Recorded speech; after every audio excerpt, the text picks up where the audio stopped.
one of the reasons that I really like Sean's work is that, to me, he is the core of what an artist is, in that an artist is someone who does not make a decision to make art, but they have to make art.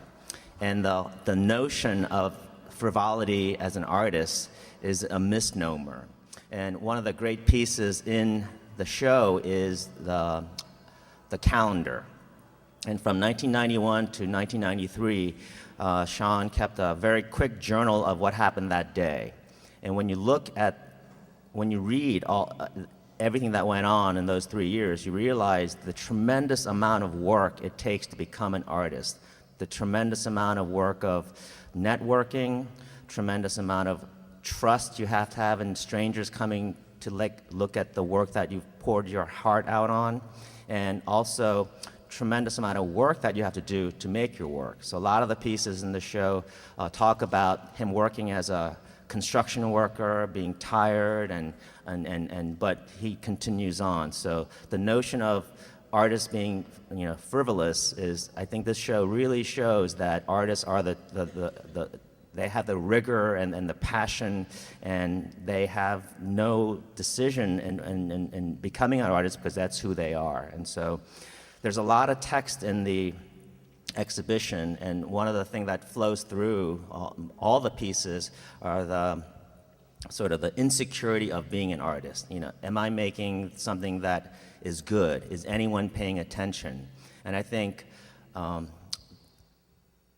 those questions are the real reason that I love Sean's work, and that I think, every artist is represented by Sean's work, and that every artist thinks, am I good enough? Is anyone paying attention? So to me, he is the core of what an artist is, and so I'm delighted to have followed his career for a long, long time, and then to be presenting his work to you here in St. Louis. So let's welcome Sean.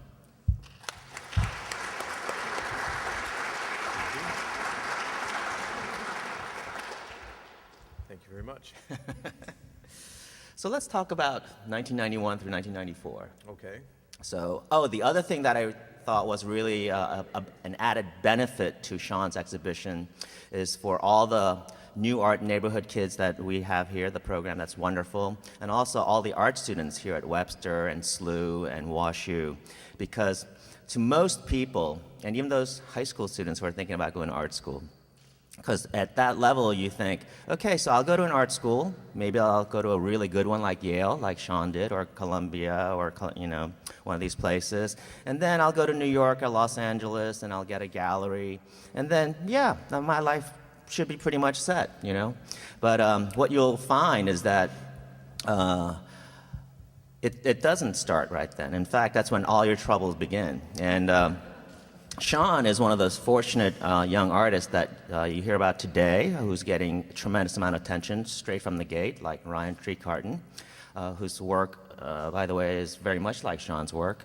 And Sean, at a very early stage in his career, and I swear I'll stop talking after a while, but at very early stage in his career, he got a gallery, he got a New York Times review, front page of the arts, he got front page of the Arts Forum. And so in everyone's eyes, Sean was a huge success. But as you read these calendars and the pieces, you realize, starting from the first piece, which is a piece that generated a thought from Sean, because it came from his loan officer from Massachusetts, saying, listen, we loaned you $23,000 to go to Yale, and now you have to pay it back. And Sean starts the piece by saying, listen, I really want to pay you back, and I know it seems like I'm a famous artist and I should be wealthy and all that, but you know what? I really don't have the money. And could you get off my back and give me 10 more years to actually become something so I can pay you back in full? And luckily, did you pay that loan back? Paid back. Good for you. See, artists are also very honest people too, So on that level, I thought it was also really a great show for us to have here in St. Louis, because we have so many universities and so many people trying to be artists. And, just to give you a little heads up before you go on that path, is this something that you really want to do? Because for those of you who want to become artists, you have no choice. You're going to do it. But at least you'll know from, reading all this, like what you can expect, which is a lot of networking, a lot of suffering, and a lot of sort of inner soul searching. Yeah. So I'm supposed to ask you questions. Yeah, I feel more comfortable answering questions because if I just go off, it's about this much blathering that I'm going to Right. do. So most artists, focused. they feel all these things and they experience all these things. And then they go into the studio and they make an abstract painting or they make a sculpture. But with your work, you turn that into a fodder and Into that's the work, yeah. into the work. Yes. Yeah, and I think that came out of, it evolved. It was never an idea to do it. I never thought like, eureka, I'm going to do that. But there was a big moment though. And when I first got to New York, I had a giant studio at Yale where I could make the biggest sculptures and I could spend that student loan money at the lumberyard to get 2x4s and make giant sculptures and some that you could skateboard inside of and things like that. So when I got to New York City, I could no longer do that. I had a tiny studio and I couldn't do much. So, and I was also very self-conscious. I was still just 23 and I was looking around like, well, what else is going on? I was like, well, Jeff Koons is hot and Ashley Bickerton's hot. And then I think I began to make a body of work that was more about what I was looking at around me than what I was actually authentic to me. So I actually made a couple of shows out of work that I think was not coming straight from me. It was coming from me looking what was around me. In 1990, I kind of had this big moment where I just saw the fraud in my early work for what it was. And I just thought like, okay, I'm just going to say that in my next show. So I started writing on yellow legal pad, and I invented a fictional character to sort of tell the story of sort of discovering oneself, what the predicament of being an artist trying to get into the art world, and all the cross currents of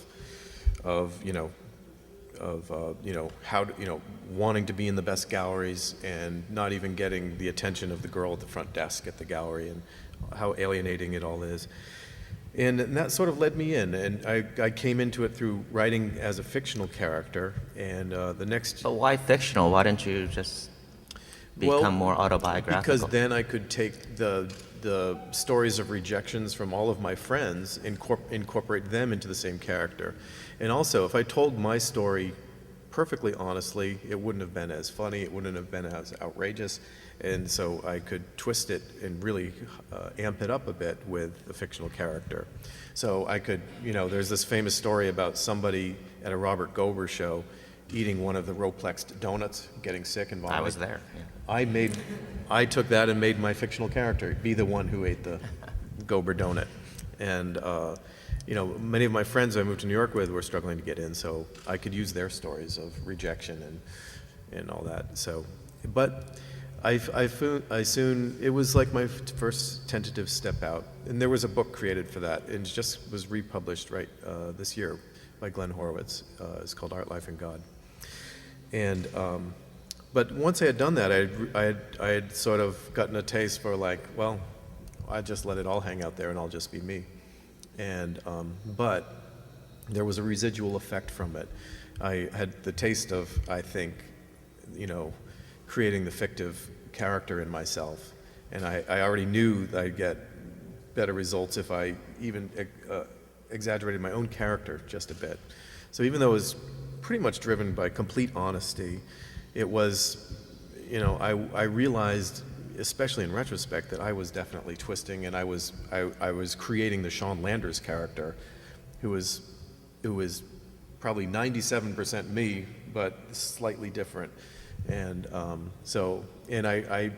realized that was true for me would be true for others, that I wasn't that much of an abnormality that if I just actually did tell the truth, people would be able to empathize and relate.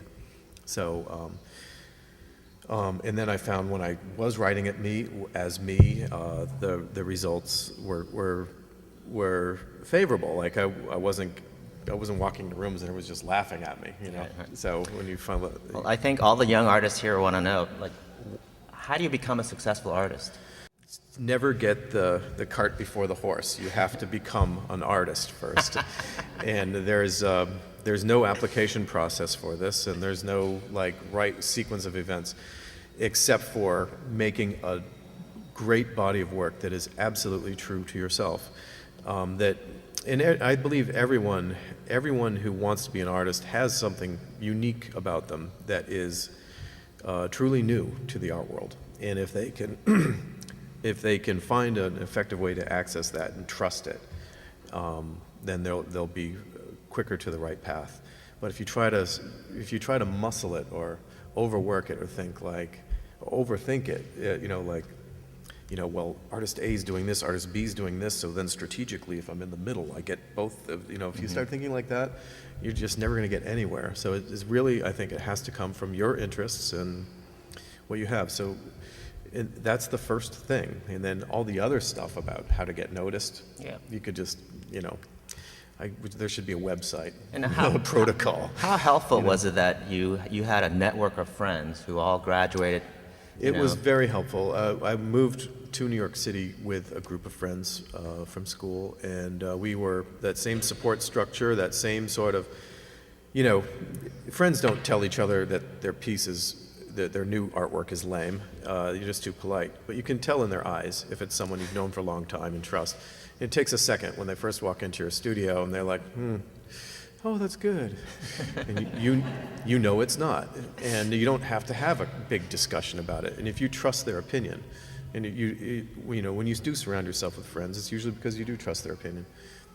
That's amazingly helpful in those first years, because it's so easy to get discouraged, I suppose, talking about, And you guys got together on a daily basis to talk about art and career strategies, and Yes. and you guys were always really good about putting each other's in exhibitions.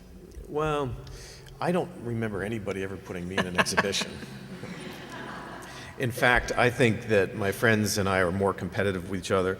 To this day, my friends would rather some other artist get an honor than me, because if I get the honor, it just shows to them, you didn't get the honor.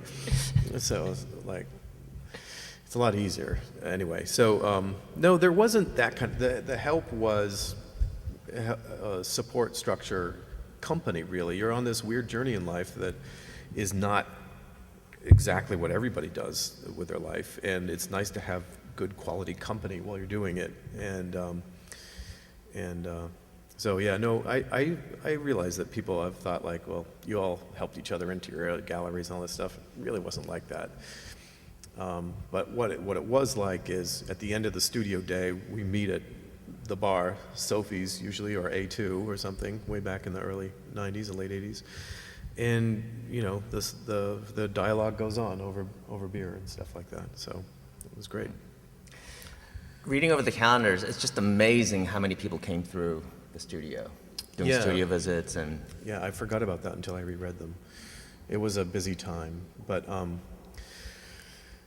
yeah, and it's also, this is a whole other, when I realized, this is 3-year, in increments, and this is a month or two in increments. Everything in here is a different segment of time, and how I approached it would be different. So, I also hate the notion of the genius artist where they get this aha moment, they dash into the studio and create this masterpiece and then run out, and what these calendars show is the effort of the artist as a daily practice. Every day he's in the studio looking, thinking about art and doing something about his art career. And so this notion of someone just, out of the blue gets discovered, or out of the blues gets this genius idea, it's well, not true. The way I think of it, I always just leave the camera on to record, literally and figuratively.